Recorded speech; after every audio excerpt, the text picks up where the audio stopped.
Yo mga kalodi, and we're back again for another episode of It's Up to Youth. This is your host, Kristen Lim, ang inyong sporty bestie na makakasama nyo sa panibagong episode ng It's Up to Youth. Dito lamang yan sa Isa TV, your only island TV channel.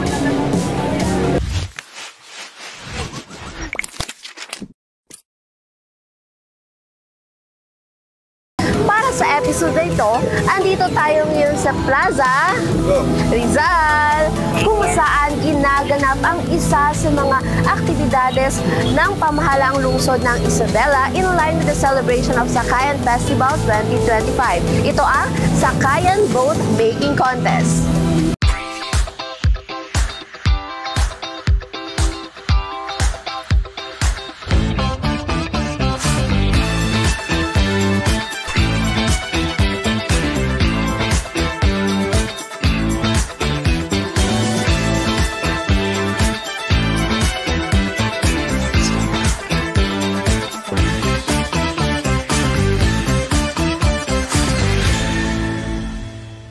Sa pagdiriwang ng ika-24 na anibersaryo ng pagkakalunsod ng Isabela, muling ipinamalas ng mga Isabelenyo ang kanilang pagmamahal sa kultura at sining sa pamamagitan ng isang makulay at makasaysayang aktibidad na naging tampok sa Sakayan Festival 2025.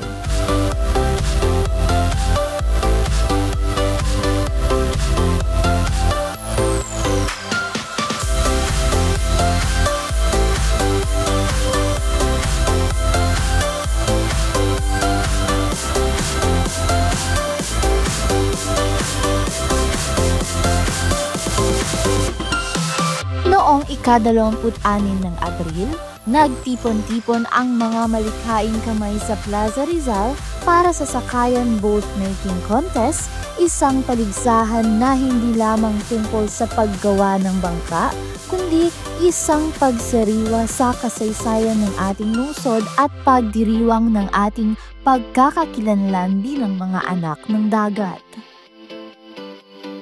Sa pangunguna ng City Government of Isabela, sa pamumuno ng ating masigasig at mapagmalasakit na alkalde, Mayor City Jalia Tulabin Hataman, katuwang ang City Tourism Office na pamumuno ni City Tourism Officer Claudio Ramos II, matagumpay na naisakatuparan ang makulay na paligsahan na ito.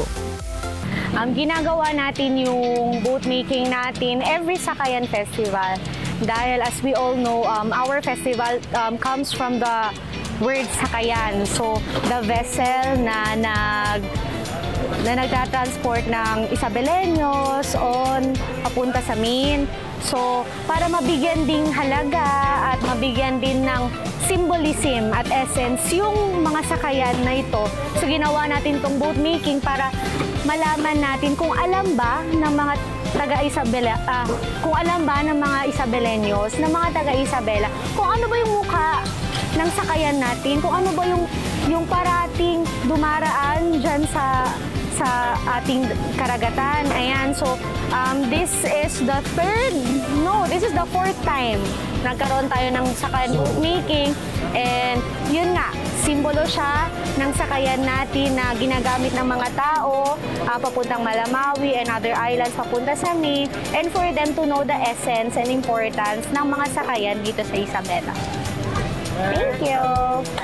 Gamit ang mga materyales na handog ng mga tagapag-organisa, ipinamalas ng mga kalahok ang kanilang husay, tiyaga at malikhaing imahinasyon sa paggawa ng mga miniature sakayan, maliit man sa laki, ngunit hitik sa kwento at kahulugan.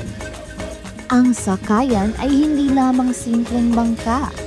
Ito'y sagisag ng ating pamamanang pandagat, ng mga ninunong tumawid ng karagatan upang mangisda, makipagkalakalan at magtayo ng buhay sa baybayin ng basilan. Sa bawat inukit na kahoy, sa bawat kulay na ipininta, muling nabuhay ang ating kasaysayan. Hindi naging madali ang paghuhusga.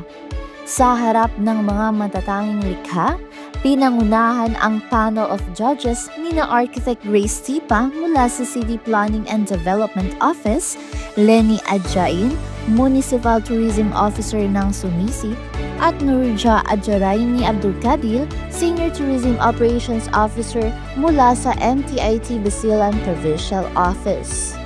Ang masasabi ko ay mga magagaling naman yung mga participants, tapos aktibo naman sila sa paggawa ng sakayan boat. Ang message ko sa mga lumahok ay i-continue nila, pagbutihin nila yung paggawa bilang artist at para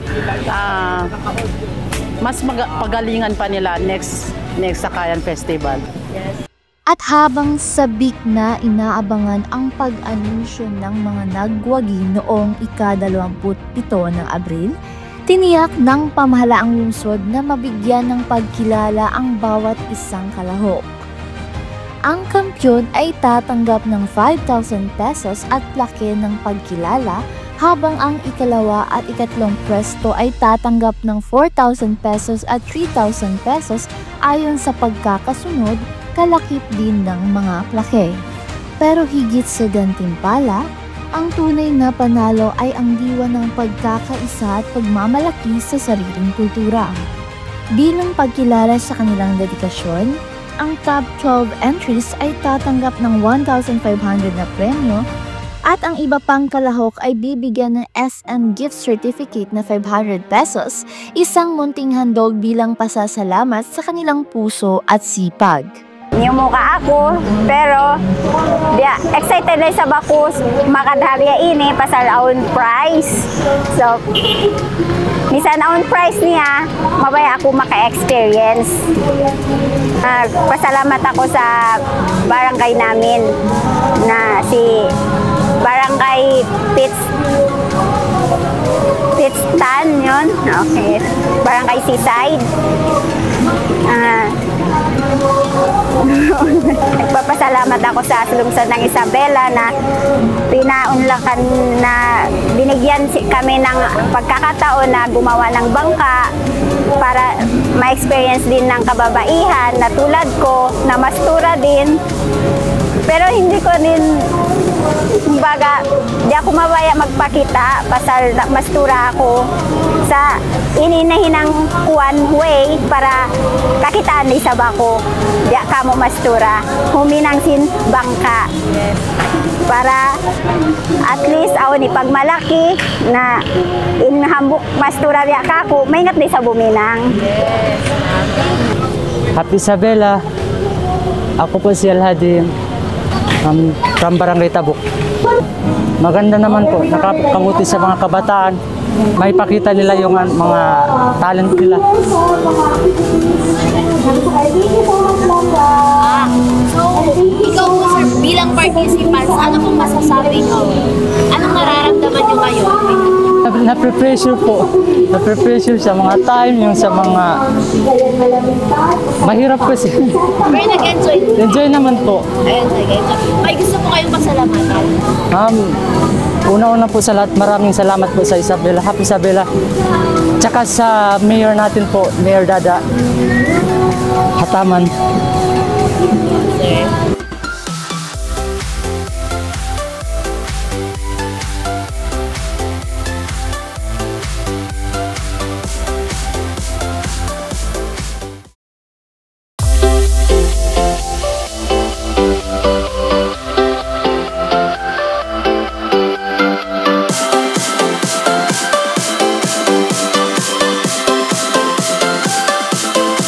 Narito na ang mga opisyal na nagwagi sa Sakayan Boatmaking Contest bilang bahagi ng makulay na pagdiriwang ng Sakayan Festival 2025. Itinanghal bilang kampyon si Sharwina Hamisan sa kanyang natatanging likhang sakayan. Nasungkit naman ni Erica Joyce de Jesus ang ikalawang pwesto, habang si Heiser Salain ay kinilala bilang ikatlong pwesto. Tunay na kahanga-hanga ang ipinamalas ng husay at pagkamalikhain na nagpapakita ng lalim ng pagmamahal sa kultura at sining ng Isabela City. Ang Sakayan Boat Making Contest ay hindi lamang paligsahan. Ito ay isang paglalakbay, isang pagbabalik-tanaw sa ugat ng ating pagka-Isabelenyo at isang pagsulong tungo sa mas makulay, mas maunlad na bukas. Sa bawat sakayan na inilunsad, isang pangarap ang muling isinilang. Sa bawat brush ng pintura, isang kwento ang muling isinulat.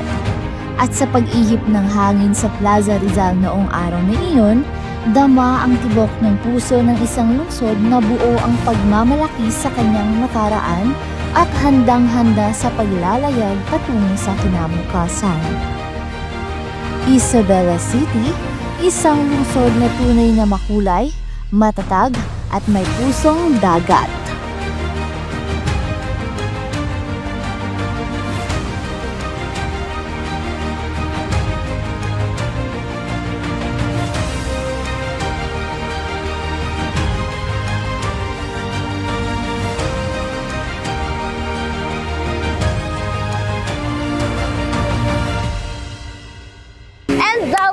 Guys, sana'y nag-enjoy kayo para sa episode na ito.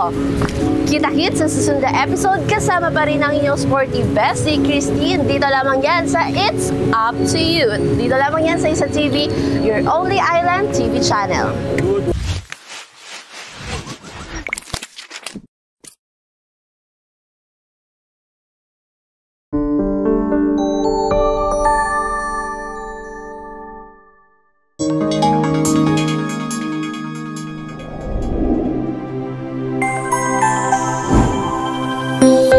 Isa TV Production.